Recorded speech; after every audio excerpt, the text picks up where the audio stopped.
La siguiente selección de imágenes cuentan con un contexto perturbador, ya sea por su visceral naturaleza o por las implicaciones sociales, políticas o medioambientales que intervienen. Algunas lucen inofensivas, pero no son lo que parecen. Te invito a comentar qué clase de tópicos crees que corresponde a cada fotografía y lo dejes en la caja de comentarios. Abrimos el telón de estas diapositivas macabras con una fotografía histórica. La fascinación morbosa por el deceso del emperador Maximiliano de Habsburgo llegó a tales extremos que las fotografías de su cuerpo sin vida y la ropa de su fusilamiento sirvieron como postales de visita. El 19 de junio de 1867, ante un pelotón de fusilamiento en el Cerro Las Campanas, Querétaro, el archiduque es ejecutado por el presidente mexicano Benito Juárez, a medio peso por la cabeza y el torso o 2 pesos por el cuerpo completo. Ese era el ínfimo precio al que se vendían las fotografías del cuerpo sin vida del príncipe, con todo y ojos de porcelana, pues de pronto, durante el verano de ese mismo año, empezaron a circular por la Ciudad de México imágenes del ex emperador. Al conocer la orden de su ejecución, Maximiliano dejó constancia de quién quería que estuviera a cargo de embalsamarlo. Incluso había especificaciones de cómo se le pagaría, pero Juárez dispuso de sus propios hombres y fondos del gobierno para procesar el cuerpo, todo en contra de los deseos del príncipe. Tras la ejecución, los oficiales de Juárez se apresuraron a llevarse el cuerpo de Maximiliano para ocultarlo de la mirada del público. Claramente, Juárez esperaba que no hubieran ceremonias para honrar el cuerpo en suelo mexicano, tomando así un control político muy literal mediante la figura sin vida del ex emperador. Pero a pesar de sus esfuerzos, los republicanos mexicanos hicieron un uso bastante lamentable del cuerpo y su manipulación como herramienta simbólica. Fue embalsamado a las prisas, en un lugar que no contaba con los utensilios básicos para preparar el cuerpo.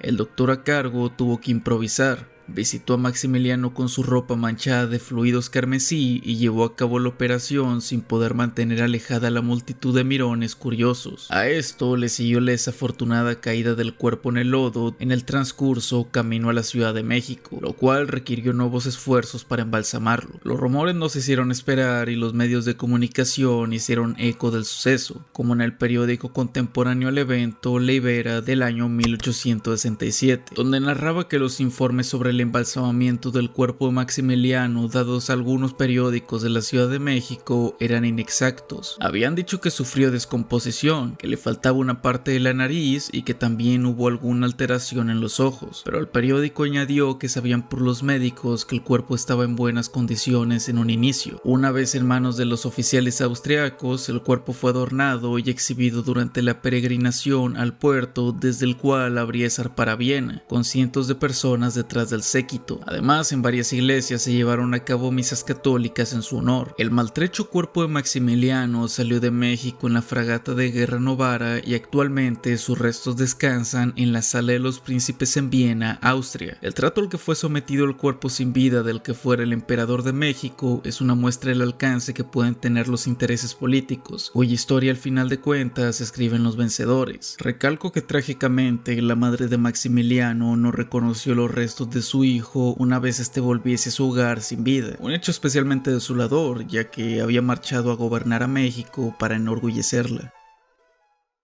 Breve historia de un corazón es un texto que nos narra la siguiente historia. Después de asesinar al general Álvaro Obregón, José de León Toral fue condenado a la pena capital. Una vez que le fue entregado el cadáver, sus familiares y amigos decidieron extraer el corazón y realizarle 2 fotografías. Dichas fotografías inspiran en la devoción y el uso del Sagrado Corazón de Jesús como símbolo de la lucha por parte de los cristeros. José de León Toral fue un hombre profundamente religioso que abogaba por los derechos de la libertad religiosa en México de manera radical. Multifacético, llegó a ser maestro, futbolista y dibujante, pero pronto los intereses de la guerra cristera se volvieron su vida. La Ley Calles, aprobada en 1926, pretendía controlar y limitar el culto religioso en México, afectando principalmente a la Iglesia Católica. Fue el detonante de la Cristiada, una de las guerras civiles más crueles del país. Toral perteneció a la Acción Católica de la Juventud Mexicana y fue miembro de la Liga Nacional Defensora de la Libertad Religiosa religiosa, donde conoció a varios hombres y mujeres partícipes de la guerra cristera. Él había tomado la decisión de convertirse en mártir de la causa cristera, quien creyó que el fallecimiento de Obregón y del presidente Plutarco Elías Calles era la única forma de acabar con la persecución religiosa. Se dice que después de una misa clandestina, José de León Toral se detuvo un momento para comentar: ¿cómo Dios no me da un aparatito para lanzar rayos y poderle mandar uno al general Calles y otro Obregón? Habiendo hecho los preparativos pertinentes para el atentado, el 14 de julio de 1928, el sacerdote jesuita José Aurelio Jiménez Palacios bendijo la herramienta de fuego que Toral utilizaría para cumplir su misión. Con el pretexto de mostrarle un retrato que le había realizado a Álvaro Obregón, se acercó al general un 17 de julio de 1928 durante la comida que se ofrecía en el restaurante La Bombilla del barrio de San Ángel en la Ciudad de México, y al son de la canción favorita del mandatario, El Limoncito, Toral le abrió fuego a quemarropa, siendo abatido en el acto. El cristero mexicano fue detenido en el acto e inmediatamente el clero católico se deslindó del atentado y dejaron a Toral a su suerte. Durante el llamado juicio del siglo, cuando Plutarco Elías Calles le preguntó al magnicida por qué había cometido el crimen, este le respondió: para que Cristo pudiera reinar en México.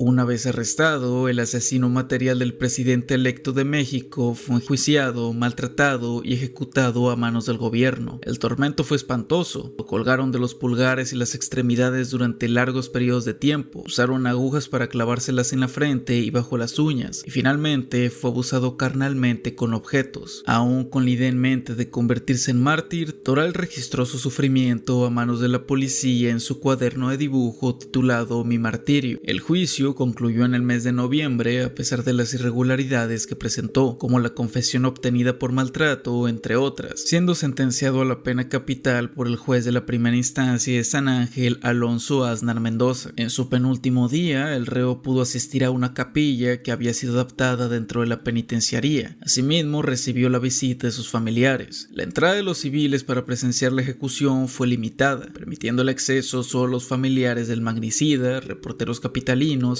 extranjeros acreditados, médicos que rendirían fe del occiso y unos cuantos diputados y senadores. El sábado 9 de febrero de 1929, a los 28 años de edad, José de León Toral fue ejecutado por un pelotón en la penitenciaría de Lecumberri, convirtiéndose en el último condenado a la pena capital en México. Para evitar que su fluido vital se usara como reliquia, le extrajeron hasta la última gota y su cuerpo completamente deshidratado fue entregado a su primo, el doctor Pascual Toral Moreno, quien trató el cuerpo y le sacó el corazón perforado por las balas para que el fotógrafo Manuel Ramos inmortalizara el órgano. El corazón de José de León Toral es un episodio oscuro de la historia nacional, marcada por la política, religión, fanatismo y martirio.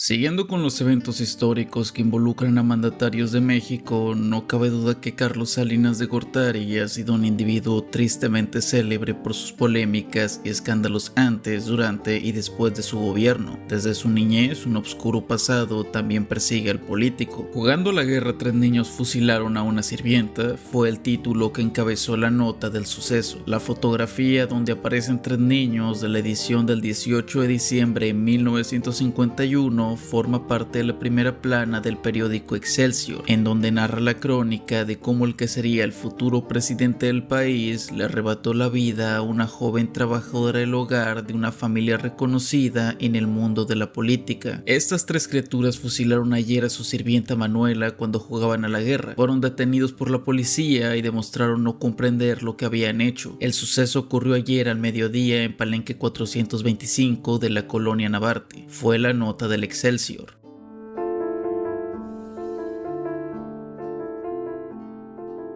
Carlos Salinas de Gortari nació en 1948, el segundo hijo del matrimonio conformado por Raúl Salinas Lozano y Margarita de Gortari. Él y su hermano crecieron en un entorno cercano a la cultura y al servicio público que parecía destinarlos a la política. Cuando su madre presentaba a Raúl con sus amigos, lo mostraba como el futuro presidente de México.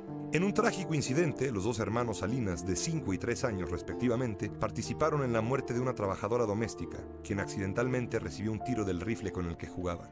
Raúl y Carlos Salinas, de 5 y 4 años de edad respectivamente, y su amigo Gustavo Zapata Rodríguez, de 8, fusilaron a una jovencita llamada Manuela, sirvienta de la casa de la familia Salinas. Le dispararon con una herramienta de fuego larga calibre 22, cuyo proyectil le perforó el pómulo izquierdo y la bala se alojó en su cabeza, lo que le causó un deceso instantáneo. Al escuchar la detonación, otra sirvienta de la casa, María Torres Garrido, les preguntó qué habían hecho, a lo que los menores, llenos de satisfacción, respondieron: ya matamos a Manuela. Cuando se le preguntó al más pequeño qué había ocurrido, dijo: yo la maté de un balazo, soy un héroe, explicando después que jugaban al fusilamiento con su mucama, que en esos momentos se dedicaba a hacer el aseo de la casa. También se tomó la declaración de María Torres Garrido, la cual dijo no haberse dado cuenta de cómo ocurrió el accidente, pues en esos momentos estaba absorta en sus labores. 1 hora y media después del fallecimiento de Manuela, la señora Margarita, madre de Carlos y Raúl, en su declaración dijo que a eso de las 11 horas tuvo la necesidad de salir a la calle a realizar algunas compras, dejando en el hogar a los niños bajo el cuidado de su sirvienta Manuela. Ella se enteró por los vecinos que algo grave había ocurrido, pero la policía no le permitió el paso a su propia casa. Más tarde dijo que la herramienta de fuego, la cual se encontraba en un closet de donde debieron haberlo tomado imprudentemente sus hijos, era propiedad de su esposo Raúl Salinas Lozano, un prominente político de la época. La desafortunada joven de origen indígena, cuyo nombre completo se ignora, tenía apenas 12 años de edad y mes y medio de haber comenzado a trabajar en aquella casa. La familia Salinas ni siquiera sabía su apellido. La serie Narcos México recrea el momento en que los hermanos Salinas de Gortari acaban con la vida de su sirvienta. Los franceses van en retirada. Manden a la caballería.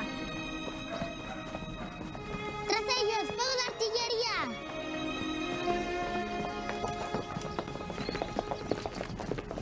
Traigan a la prisionera. Tú por allá y yo por acá.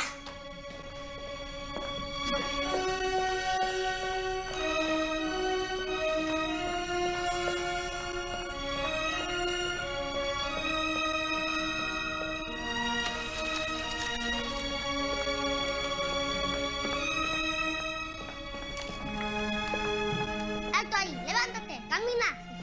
Levántate, camina. Oye, espérame. Ya, camina.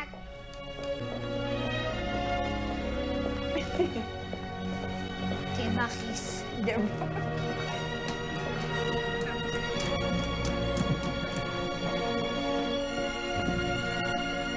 Arrodíllate. Tú eres un espía del enemigo. Y tu parte. Larga vida Francia. El héroe la mató de un solo tiro.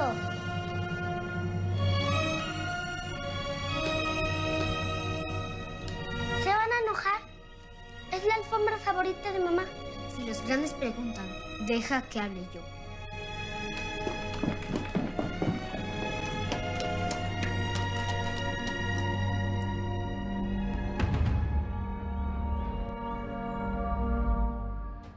El desprecio a la vida y la ambición del que sería el futuro presidente de la nación y su familia sería innegable, un azote que persigue al pueblo de México en el presente. Un hombre limpiando no tiene nada en particular, a no ser que se trate de Donovan Tavera, técnico forense autodidacta, quien desde el año 2000 junto a su familia ofrecen servicio de limpieza de escenas donde a alguien se le fue arrebatada la vida a manos de otra persona o de sí mismo, decesos desatendidos, viviendas de acaparadores compulsivos y casas destruidas por incendios o inundaciones. Jamás he tenido miedo, jamás ha sido para mí algo molesto ir a limpiar, tampoco he sentido repulsión por lo que estoy manipulando. Yo le propongo al cliente una técnica de limpieza, ¿no?, para retirar esos que han quedado ahí, básicamente manchas hemáticas y otros residuos que deja el cuerpo. Pero lo que el cliente quiere además de eso, pues es llevarse ese dolor de estar viendo esa escena, ¿sí?, esa imagen que generalmente la tienen en su casa, muchas veces en su automóvil. Él quiere que yo me lleve o que le ahorre el dolor de estar removiendo con sus manos los restos de una familia. En esta serie de fotografías tomadas por Bénédicte Desrous, fotógrafa documentalista de origen francés que radica en México, son datadas del 7 de agosto de 2015. En ellas se muestra cómo Tavera atiende la escena de un crimen sin resolver, 8 meses después de que la víctima fuese atacada. Se trata de una profesora jubilada de la universidad local en Cuernavaca, quien fuera privada de la vida en enero del mismo año. La familia de la víctima comentó que en México la justicia es lenta y expresaron su descontento con la investigación policial, pero apreciaron la discreción y el profesionalismo de Donovan. Director de la empresa Limpieza Forense México, es la única acreditada por el gobierno del país, a pesar de la creciente ola de violencia que ha dejado decenas de miles de fallecidos desde el 2016. México solo tiene a un limpiador forense certificado, por lo que la demanda de limpieza forense no se da abasto. Como consecuencia, los peligros biológicos asociados con las escenas del crimen no se controlan como es debido. La historia de Donovan Tavera es fascinante, y si desean conocer más sobre él y la limpieza forense en general, denle like para hacer un video al respecto. Donovan recibe una llamada. Le informan sobre el caso, lo analiza, y al ser presentada la hoja de liberación del inmueble expedida por las autoridades entra en acción.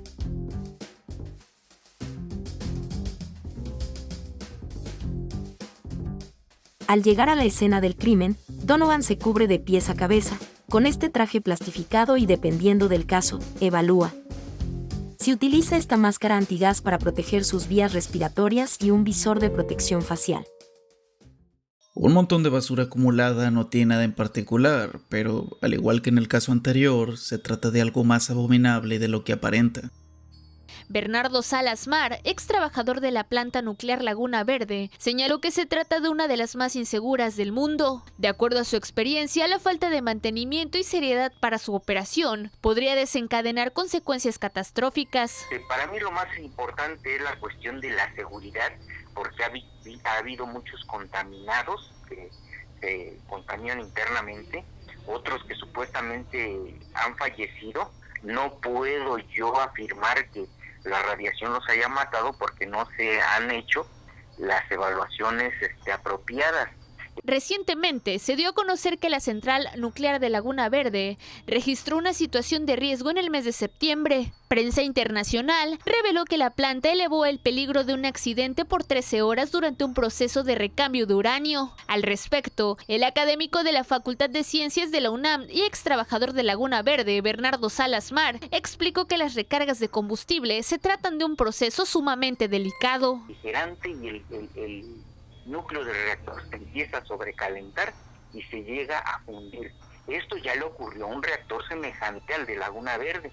Esto fue en la isla de 3 Millas, en Harrisburg, Pensilvania, con los norteamericanos. Entonces ya existe, ¿sí?, un antecedente en el que Laguna Verde puede caer, ¿sí? Añadió que otro de los casos más graves es el acumulamiento de material radioactivo, ya que son toneladas de desechos de más de 20 años que deben ser retirados. En ese sentido, destacó que la corrupción es uno de los factores para que la planta continúe operando con la falta de protocolos de seguridad.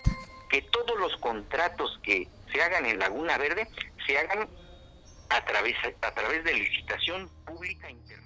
El físico matemático y ex colaborador de la central nuclear de Laguna Verde en Veracruz, Bernardo Salas del Mar, y la Secretaría de Energía de Servicio de México, CENER, manifestando el peligro inminente que la falta de procesos adecuados en el tratamiento de residuos radioactivos puede causar. Mar reveló una serie de fotografías tomadas desde dentro de las propias instalaciones, donde se muestran 25 toneladas de desechos radioactivos que se siguen acumulando, y tanto por el tiempo como la falta de mantenimiento, están corroídos por los fluidos radioactivos que se siguen almacenando sin precaución. Debido a que solo están almacenados sin tratamiento, los bidones metálicos chorrean líquido radioactivo a través de las perforaciones causadas por la corrosión. Las bodegas no reúnen las condiciones que eviten una contaminación exterior de las bolsas llenas de desechos radioactivos. Dichos contenedores almacenan trapos, estopas, ropa u otros materiales que absorben contaminación radioactiva o que están impregnados por aceites, lodos y fluidos contaminados por radiación. Son 13 fotografías donde se pueden apreciar la enorme cantidad de desechos contaminados.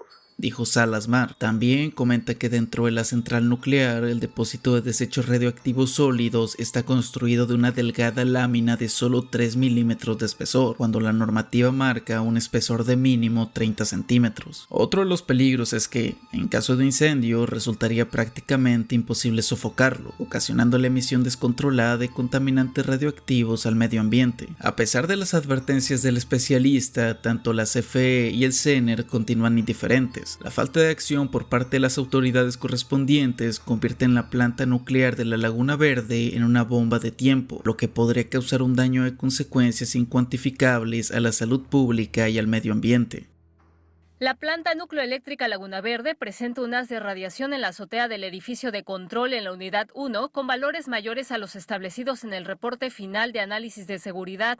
Bernardo Salas-Mar, ex trabajador de la nucleoeléctrica, advirtió que está emanando más radiación al entorno y que perjudicará la salud, ya que va a parar a los cultivos, el agua y la zona colindante a la planta.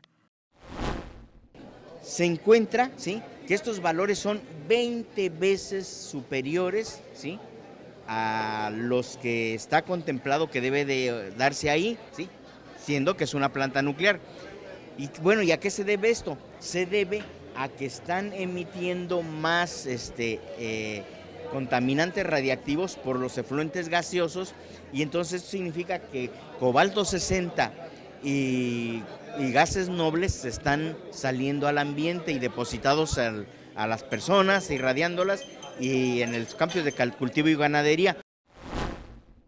Además, Laguna Verde no es operada de forma eficiente. Desde 2013 se dejaron de ganar $490 millones. Esto es, desde la repotencialización de reactores. Por fallas en los generadores diésel, en los condensadores, no se logra producir la potencia que realmente debería de obtenerse, ¿sí? Lo pedí, Iberdrola entregó en 2013. Entonces yo les dije, a partir de que entregó Iberdrola, díganme cómo está. Y entonces todas estas pérdidas en amarillo yo lo subrayé, ¿sí? Aquí cada día que no opera un reactor, la planta pierde $1.2 millones. Acusó que existe complicidad entre autoridades para poner orden en la operatividad de Laguna Verde. Con imágenes de Boga Reyes para DI Noticias, Laura Morales. Aprovecho esta pausa para pedirles que se suscriban al canal y activen las notificaciones. No olviden seguirme en la plataforma morada, donde estaré en stream reaccionando a videos de crímenes y más. A simple vista, un contenedor lleno de bolsas negras no tendría nada de raro, a no ser que se trate del descuido de las autoridades y su incapacidad de manejar la creciente población de cuerpos sin vida, por lo que así tomaron la irrisoria decisión de colocar cientos de cuerpos dentro de tráileres fríos y hacerlos peregrinar por el área metropolitana de Guadalajara. No fue sino hasta que vecinos de Tlajomulco de Zúñiga denunciaron un olor fétido que la noticia se hizo pública en 2018. Los tráileres de la muerte en Jalisco, donde descubrieron un total de 322 cuerpos en descomposición, puestos ahí por el Instituto Jalisciense de Ciencias Forenses. Vea usted la información. En septiembre de 2018, una noticia sacudió a México y al mundo. 2 tráilers con cuerpos en descomposición fueron encontrados luego de deambular por días en la ciudad. La noticia llegó a todo el mundo y horrorizó y causó indignación entre las miles de familias de personas desaparecidas. Este caso, que se ha convertido en uno de los episodios más oscuros en la historia de Jalisco, destapó la crisis de identificación humana que a la fecha persiste en la entidad. Fueron 322 cuerpos los que se colocaron en 2 tráilers con cajas refrigerantes grandes. Los cadáveres se colocaron ahí debido a que las instalaciones del Instituto Jalisciense de Ciencias Forenses estaban rebasadas. La escalofriante idea de congelar cuerpos en un camión surgió luego de que autoridades mexicanas prohibieron la incineración de cuerpos en 2015. Ante ello, el CEMEFO utilizó un pequeño almacén para compensar la sobrecarga, pero al no tener las condiciones adecuadas, los cuerpos comenzaron a descomponerse, provocando un grave foco de infección en las instalaciones. En mayo de 2016, la Fiscalía Estatal propuso liberar 200 espacios en una tumba en Tonalá, lo cual al poco tiempo se hizo insuficiente. Fue así que en 2018 se tomó la decisión de contratar 2 2 camiones enfriadores para almacenar los cuerpos. Los tráilers fueron trasladados a varios lugares. El primer tráiler con 157 cuerpos en su interior fue descubierto el 15 de septiembre en un terreno vacío en Tlajomulco por vecinos del lugar debido a los olores que despedían tras varias horas de haberse descongelado. El segundo camión fue localizado el 18 de septiembre en el patio del Instituto de Ciencias Forenses. Algunos de los cuerpos ya tenían más de un año en la morgue cuando fueron trasladados al camión. Estos fueron puestos en bolsas negras cerradas con una cinta y apilados unos encima de otros con apenas una etiqueta para identificación. Sobre los implicados, tras el hallazgo del primer camión, fue destituido quien fungía como titular del Instituto Jalisciense de Ciencias Forenses, Luis Octavio Cotero, por orden del entonces gobernador del estado, Aristóteles Sandoval, quien lo consideró responsable del abandono del camión. Tras el caso, la Fiscalía Anticorrupción abrió 3 carpetas de investigación. Además de Luis Octavio, el órgano señaló a Eduardo Mota Fonseca, exdirector del CEMEFO, y Yolanda Salomé Santiago, excoordinadora general de administración de la entonces Fiscalía General del Estado. En abril de 2023, un juez de control exoneró a Luis Octavio Cotero Bernal, ex titular del Instituto Jalisciense de Ciencias Forenses, y a Eduardo Mota. Según Cotero, el fiscal central Rafael Castellanos ideó el plan de moverlos a cámaras frigoríficas. También acusó al secretario general Roberto López Lara, mano derecha del gobernador Aristóteles Sandoval. Otro de los implicados en la autorización y uso de los contenedores fueron Eduardo Almaguer, fiscal general del estado de Jalisco, de 2015 a 2017, Yolanda Salomé Santiago, coordinadora general de Administración y Profesionalización, única procesada que lleva su juicio en libertad, y Daniel Castañeda Grey, director jurídico del Instituto Jalisciense de Ciencias Forenses, así como José Salvador López Jiménez, director general de Coordinación Jurídica y de Control Interno del Gobierno de Jalisco, y Marisela Gómez Cobos, fiscal central de la Fiscalía del Estado de Jalisco de 2016 a 2018. De acuerdo con colectivos de personas desaparecidas, únicamente 47 cuerpos lograron ser identificados de los tráilers de la muerte. Dalia Rojas. A raíz de la movilización de las personas por buscar a sus familiares, se creó la Ley Nacional de Desaparecidos, en la que se estableció que los cuerpos no debían ser cremados, sino sepultados. Sin embargo, Jalisco no contaba con un cementerio forense y los esfuerzos por construir uno eran mermados por la renuencia de los posibles vecinos a tener cuerpos en descomposición cerca de sus casas, pero estos seguían acumulándose. Luis Octavio Cotero, el entonces director del Instituto Jalisciense de Ciencias Forenses, narró a un periódico local cómo fue la serie de eventos que desencadenaron tan macabro acontecimiento. Porter trató de deslindar su responsabilidad, declarando que advirtió el problema al secretario general de gobierno y al fiscal general del estado. También señaló que este último fue a quien se le ocurrió contratar los trailers para guardar los cuerpos, y una vez firmado el convenio con la fiscalía del estado, el instituto sería excluido de toda responsabilidad. Cotero indicó que trataron de ordenar los cuerpos en caso de ser reclamados, pero pronto el tráiler se llenó con 273 cuerpos y fue necesario pedir un segundo tráiler. Fue entonces que comenzó el peregrinar de dichos contenedores por toda el área metropolitana. El IJCF no tenía espacio para tener las 2 cajas en sus instalaciones. Trataron de llevar una a la fiscalía, pero al final consiguieron una bodega en la Duraznera, Tlaquepaque. Los vecinos de la colonia se inconformaron debido a los dolores fétidos que emanaban del contenedor y exigieron al gobierno estatal el retiro de la caja. Lo llevaron a una bodega, pero no cabía, así que el dueño del tráiler ofreció el lugar donde él guardaba el resto de sus vehículos ubicados rumbo a Tlajomulco. Como era temporada de lluvias, al circular por las brechas, el tráiler se atascó, ocasionando que los cuerpos se desacomodaran y se acumularan en uno de los extremos. El tráiler, con un rótulo de Logística Montes S.A.D.C.B., fue dejado en un predio que carecía de cerco o barda perimetral, atrás de Paseos del Valle, Tlajomulco, pero los vecinos se dieron cuenta y reportaron el hedor y el escurrimiento de fluidos descompuestos.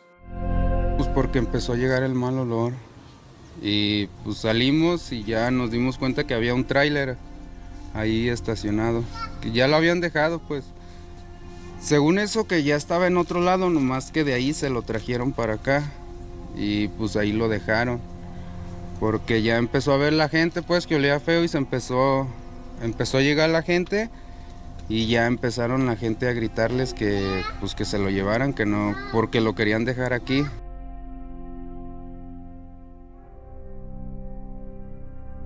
Primero decían que había puercos, pero sí, decían que había puercos y luego ya, pues ya dijo otro señor, no, que viene lleno de puras personas, pues.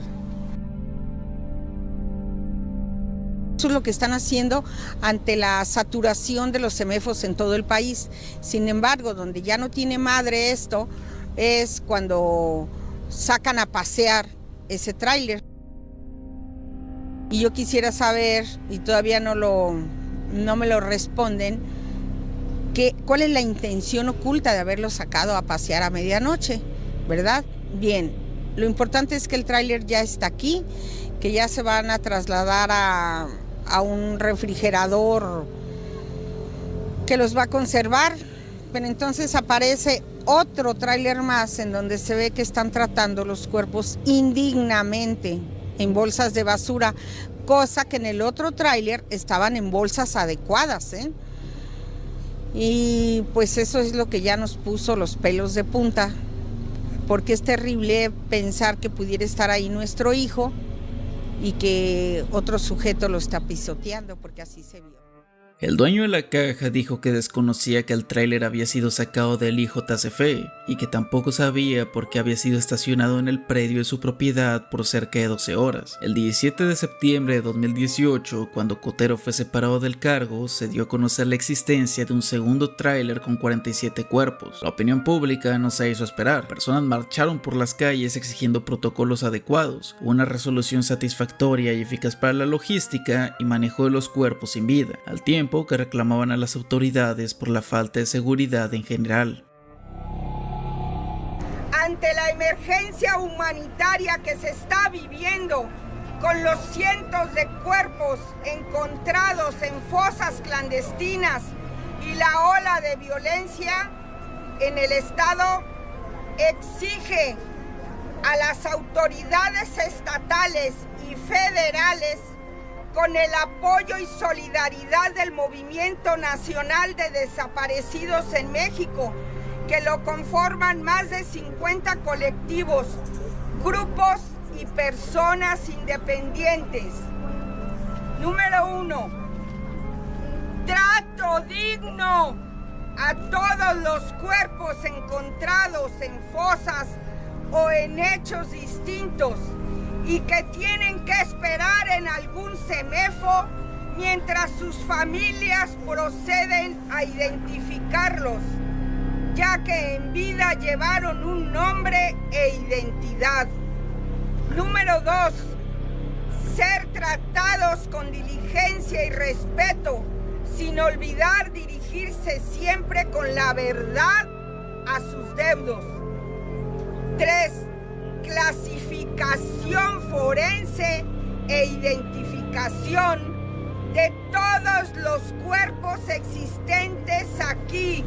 Queremos cifras ciertas y olvidar las especulaciones, para lo cual se creará un observatorio ciudadano que garantice nuestro derecho a la verdad. Un vestido tirado en el piso no tiene nada de especial, pero cuando éste se encuentra empapado de fluido carmesí de personas, de repente el contexto se vuelve perturbador. El 24 de abril de 1989, Claudia Mijangos, una mujer de 33 años, que más tarde fue diagnosticada con trastorno esquizoafectivo y epilepsia, durante un brote psicótico, ultimó a sus 3 hijos. Claudia Mijangos Arzac, oriunda de Mazatlán, Sinaloa, tuvo una infancia feliz en la que tenía todas sus necesidades materiales y efectivas resueltas. Fue reina de belleza en su juventud y estudió la carrera de comercio. Al fallecer sus padres le dejaron una cuantiosa herencia. Al poco tiempo se casó con Alfredo Castaños Gutiérrez, un empleado bancario 8 años mayor que ella, y se mudaron al estado de Querétaro, colonia Jardines de la Hacienda. En la nueva ciudad trabajó como empresaria en una exclusiva tienda de ropa. Tuvo 3 hijos con su esposo, Claudia María, Ana Belén y Alfredo Antonio. Muy pronto, Claudia comenzaría a mostrar fuertes desequilibrios psicológicos que culminaron con la ruptura de su matrimonio. A pesar de que seguía al frente de su tienda de ropa y dando clases de religión, la gente que la rodeaba pronto notó que su estado emocional empeoraba. Claudia conoció a un joven sacerdote, el padre Ramón, con quien ella se obsesionó a tal grado que corrió el rumor de que eran amantes. El estado anímico de Claudia se deterioraba cada vez más, ya que durante varios días había estado escuchando voces extrañas. Su ex esposo afirmaba que estaba loca y por eso ella decidió omitir oír decirle lo de las voces. Un día, el 23 de abril de 1989, Alfredo Castaño se llevó a sus hijos a una kermés de la escuela. Al regresarlos a la casa, tuvo una fuerte discusión con Claudia y cuando se fue, ella cerró la puerta con llave, subió a darle la bendición a sus hijos y fue a acostarse. La madrugada del 24 de abril de 1989, Claudia Mijango se despertó. Las voces en su cabeza eran tan fuertes que habían interrumpido su sueño. Le decían que Mazatlán había desaparecido y que todo Querétaro era un espíritu. Después se levantó y se vistió completamente. Fue a la cocina y tomó 3 cuchillos. Alfredo Antonio, de 6 años, fue el primero en ser agredido por su madre mientras dormía en la cama. Ella se apoyó sobre esta, lo tomó de la mano izquierda y al nivel de la articulación de la muñeca lo hirió con tal frenesí que le desprendió por completo la mano izquierda. El pequeño gritaba de dolor y terror, pero su madre siguió hundiendo el cuchillo muchas veces más después de que la vida abandonara el cuerpo de su pequeño hijo. La segunda en ser atacada fue Claudia María, de 11 años. Herida y con sus pulmones perforados, la pequeña aún alcanzó a salir del cuarto tratando de protegerse. No, mamá, no me lo hagas, gritaba. Finalmente, Claudia tomó el tercer cuchillo y lo clavó en el corazón de su hija Ana Belén, de 9 años, quien no opuso mucha resistencia. Para este entonces, su hija mayor estaba en la planta baja, desmayada en el piso. Su madre volvió para arrebatarle la vida también. Los alaridos del dolor y la desesperación fueron tan fuertes que los vecinos se despertaron, pero decidieron no intervenir. En cada ataque, Claudia Mijangos cambió de cuchillo, pues decidió utilizar uno diferente con cada pequeño. Por último, arrastró a sus hijos a la recámara principal, apiló sus cuerpos sobre la cama uno encima del otro, cubriéndolos con una colcha. Después de eso, Claudia Mijangos se hizo cortes en las muñecas y en el pecho, tratando de acabar con su vida. A la mañana siguiente, alguien tocó la puerta. Suponiendo que su amiga Claudia había sido atacada, Verónica Vázquez entró a la casa. Luego vio los cuerpos sin vida y salió huyendo. Claudia desvariaba diciendo que los niños se habían llenado de ketchup. La casa estaba impregnada de un insoportable olor a fluido carmesí. Verónica llamó a la policía de inmediato. Los agentes ingresaron a la fuerza. El interior de la casa parecía el escenario de una película de horror, con el piso de la sala, las escaleras, el baño y el pasillo que conecta las recámaras manchados de líquido vital. A un lado de los pequeños yacía Claudia. Su ropa también estaba entre comillas manchada de ketchup. Los policías pensaron que había fallecido hasta que descubrieron que tenía pulso y la trasladaron al hospital. Registrando la habitación se encontraron 2 cuchillos que estaban en un sillón apostado en la esquina de la recámara. El tercer cuchillo fue encontrado en el cuarto de las pequeñas. La criminal estaba sedada y amarrada de pies y manos. Se le tomó la primera declaración el 27 de abril de 1989 a las 11:30 horas, 3 días después de que le quitara la vida a sus 3 hijos. Ella hablaba de sus hijos como si estuvieran vivos, cambió varias veces su declaración, decía que no se acordaba de nada, e incluso trató de responsabilizar del crimen a su ex esposo y al sacerdote al que supuestamente amaba, diciendo que le hablaban telepáticamente y la trabajaban mentalmente. La hazaña con la que Claudia ultimó a sus hijos fue motivo de escándalo nacional. Los periódicos condenaron su crimen y la bautizaron como la hiena de Querétaro. Debido a sus desórdenes mentales, se suspendió el procedimiento penal ordinario y se acordó aplicar una medida de seguridad de 30 años por el triple filicidio, la pena máxima contemplada en esa época. El 23 de enero de 1992 fue trasladada del Cerezo Femenil Sur de la Ciudad de México, quedando recluida durante más de 20 años en el anexo psiquiátrico del reclusorio de Tepepan. Nunca recibió visitas de su familia. A su vez, nadie reclamó la propiedad donde ocurrieron los hechos, pues sigue perteneciendo a Claudia Mijangos, quien el 24 de abril del 2019 fue liberada de prisión, siendo recogida del centro penal y trasladada a una residencia psiquiátrica de México.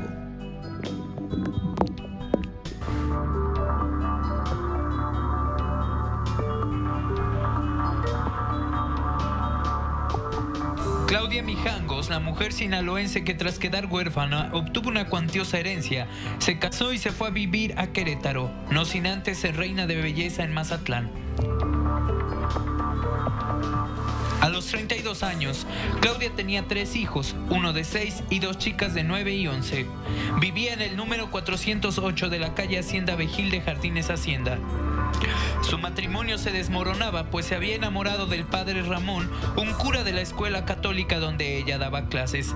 En medio de esa crisis emocional, la joven empezó a padecer ataques psicóticos hasta que su vida dio un vuelco la madrugada del 24 de abril de 1989. Luego de una discusión con su esposo, la mujer asesinó a puñaladas a sus 3 hijos, pues una voz en su cabeza le decía que eran demonios que le impedían estar con el cura Ramón. Un ataque que duró cerca de media hora. La mañana siguiente, la policía acudió al domicilio y descubrió la escena del crimen y a una mujer trastornada quien no recordaba lo ocurrido. Mijangos enfrentó su proceso en el penal de Querétaro y finalmente en 1991 fue recluida en el anexo psiquiátrico del penal de Tepepan, Ciudad de México. Hoy, a los 63 años, la Llena de Querétaro, como le apodó la prensa de aquel entonces, salió acompañada de 2 familiares, entre ellos su sobrina, quien se ofreció a ser su tutora. Sin embargo, el Tribunal Superior de Justicia advirtió que según los estudios hechos a Claudia, tendrá que permanecer con constante medicación, revisión y vigilancia debido al daño en su salud mental. Hasta esta hora se sabe que Mijangos y su familia se dirigieron a Xochimilco, aquí en la Ciudad de México, sin que se haya determinado si la mujer regresará a Querétaro, a Sinaloa o si finalmente radicará aquí en la capital.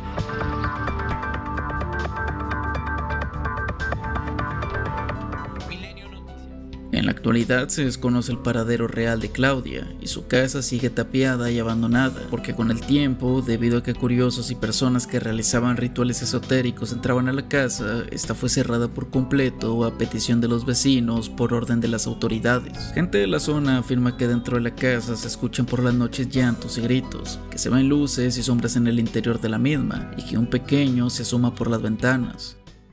Hablar de cultos coercitivos es un tema delicado, pues los líderes usan la fe de sus adeptos para cometer actos inenarrables en contra de su integridad. Esto fue justo lo que le pasó a Moisés Padilla, un joven que a la edad de 16 fue abusado carnalmente por el líder de su culto. No fue sino hasta que cumplió 30 años de edad cuando concedió una entrevista en Televisión Nacional al periodista Ricardo Rocha para hablar sobre su caso. Moisés denunció formalmente a Samuel Joaquín a finales de los años 90, pero los procesos judiciales nunca prosperaron. Atribuyó la falta de seguimiento a sus denuncias al presunto nexo entre la iglesia y líderes políticos. Acuso directamente como autor intelectual a Samuel Joaquín Flores, alias el Siervo de Dios. El piquete me lo dieron en esta parte, para mí fue algo muy fuerte, sentí como que algo tronaba y cuando sentí este impacto, sentí otros impactos en la parte de la espalda y de los costados. Sin embargo, después de hacer público su caso en televisión abierta, Padilla fue víctima de un cautiverio forzado por un grupo de hombres vestidos como policías judiciales que lo llevaron a las afueras de Guadalajara para vendarle los ojos, quitarle la ropa, maniatarlo de las extremidades con sogas y herirlo con una herramienta punzocortante, ocasionándole múltiples heridas en la espalda, la nuca y el tórax. Aún con todas las heridas en su cuerpo, Padilla logró llegar hasta una carretera cercana, donde fue rescatado. Los días siguientes los pasó internado en un hospital público de Guadalajara. El parte médico señaló que tenía más de 60 heridas provocadas por un objeto filoso. Ese mismo año de 1998, Padilla tuvo que emigrar hacia Los Ángeles, California, Estados Unidos, pues alguien que se enteró que había sobrevivido le advirtió con quitarle la vida. Obtuvo el asilo político en enero del año 2000. Actualmente dirige una fundación que ayuda a las víctimas de la luz del mundo con apoyo psicológico y facilitándoles el asilo en Estados Unidos. La Iglesia de la Luz del Mundo tiene una sede internacional. En Guadalajara, México, fue fundada en 1926 por Aaron Joaquín, padre de Samuel. Abuelo, padre e hijo han sido señalados por abusos carnales y hoy en día el hijo de Samuel, el líder de la iglesia, Nason Joaquín García, cumple una condena por abuso carnal infantil en Los Ángeles, California. Hay sucesos que tocan nuestras fibras más sensibles y nos causan indignación, repulsión, enojo y tristeza. Un video y 40 fotografías en alta resolución son el registro de uno de estos eventos. Marco Antonio Bernal, Herbert Flores Hernández, José Salmerón y Ángel Marín González fueron 4 adolescentes de entre 15 y 16 años que estudiaban la carrera de Ingeniería Automotriz en el CONALEP de Tepic. Se distinguían como buenos alumnos, obtenían calificaciones altas y las posteriores consultas psiquiátricas revelarían que ninguno de ellos había sufrido maltrato ni violencia intrafamiliar. No utilizaban sustancias alucinógenas y cuando todo ocurrió ni siquiera habían consumido alcohol. Me gustaría comenzar preguntándoles cómo se sienten. ¿Cómo te sientes, José Manuel? Mal, no tomamos, no somos fumadores ni nada, pero hasta ahí. Pues, Herbert, ¿Tú cómo estás? ¿Cómo te sientes? No, pues yo me siento, la verdad, muy indignado por el acto que hicimos, porque la verdad fue un acto inhumano, fue un acto muy malo, y pues como todo ser humano cometemos errores, la verdad, y pues venimos para pedir una disculpa a toda la sociedad que está muy enardecida con nosotros. Y pues tiene razón, la verdad, por el acto que hicimos, porque a nadie le da alegría ver esas cosas, ni ese tipo de videos.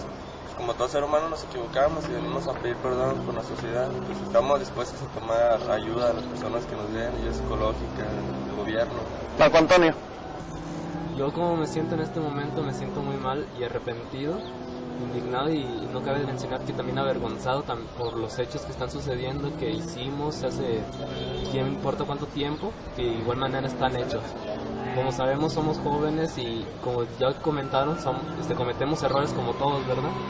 Lo que queremos aquí es venir a pedir perdón, disculpas a todas las personas que están enojadas, enardecidas con nosotros, y que nos permitan la oportunidad de podernos reintegrar a la sociedad sin ser juzgados ni amenazados ni atacados por nadie. ¿Es la primera vez que ustedes realizaban un acto como ese? Sí, de hecho fue la primera vez y pienso que será la última vez también que lo vamos a hacer. ¿Qué sentían en ese momento? ¿Qué sentías, Marco Antonio?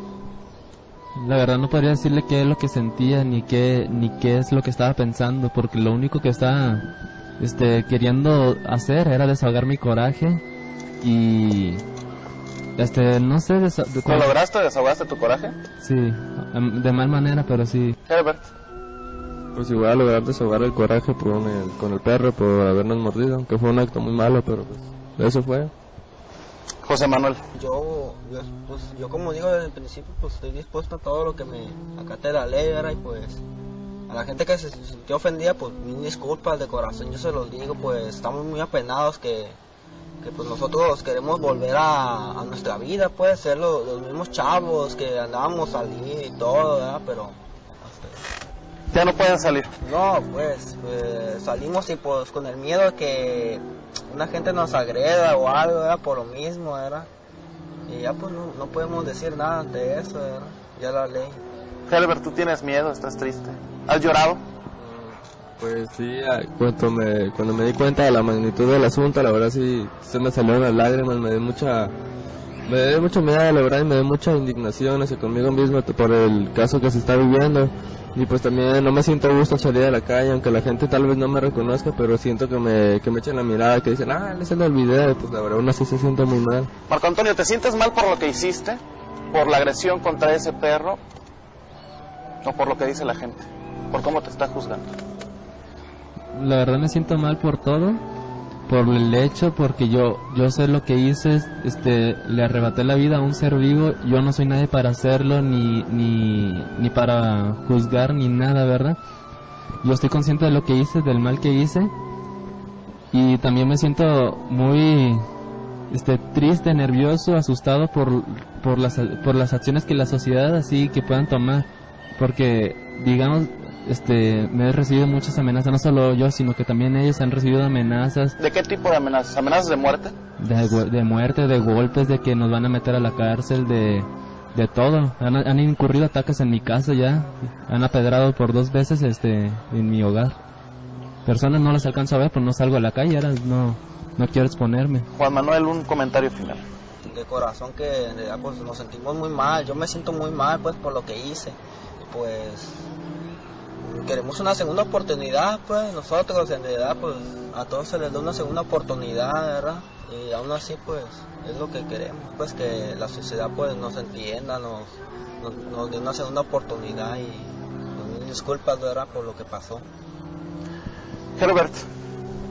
Pues, sinceramente y de todo corazón pedir una disculpa a toda la sociedad, que pues la verdad sí se siente muy indignada, pido una disculpa y pues la verdad porque se ve la gravedad del asunto, pido perdón a la sociedad, a los medios, a todas las personas que se dieron cuenta de la noticia y pues como cualquier otro chavo quiero volver a vivir mi vida normal, volverme a integrar a la sociedad. Después de un hecho que cambió nuestra vida radicalmente para mal y que esperamos que con apoyo de las leyes y de las personas esto pueda cambiar para bien, que pueda salir lo mejor de nosotros y de todas las personas. Gracias.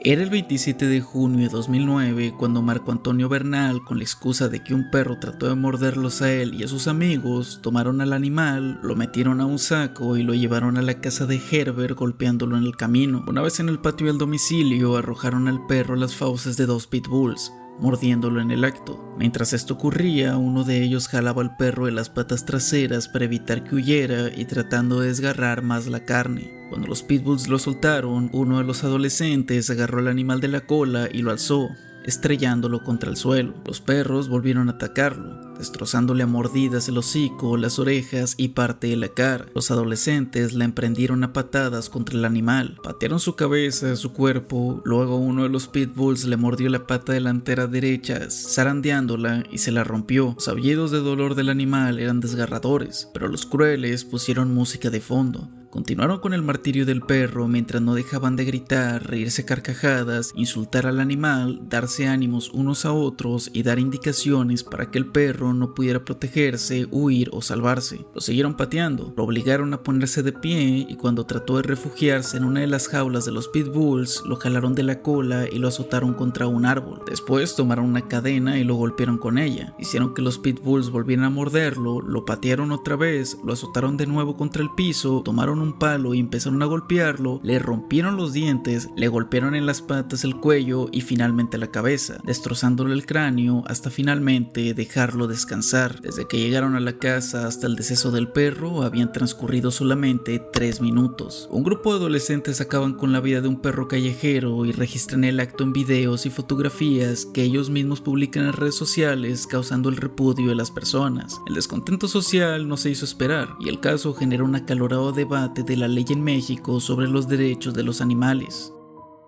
Existe una innumerable cantidad de imágenes con contenidos inquietantes. ¿Conoces alguno? Hazme el favor de hablar de ello en los comentarios. Muchas gracias al escritor Core por este guión, al editor de este video y al excelente miniaturista Six. Las redes sociales de todos se van a encontrar en la descripción. Sin más que decir, estas han sido imágenes con contextos perturbadores. Lo peor que verás en internet.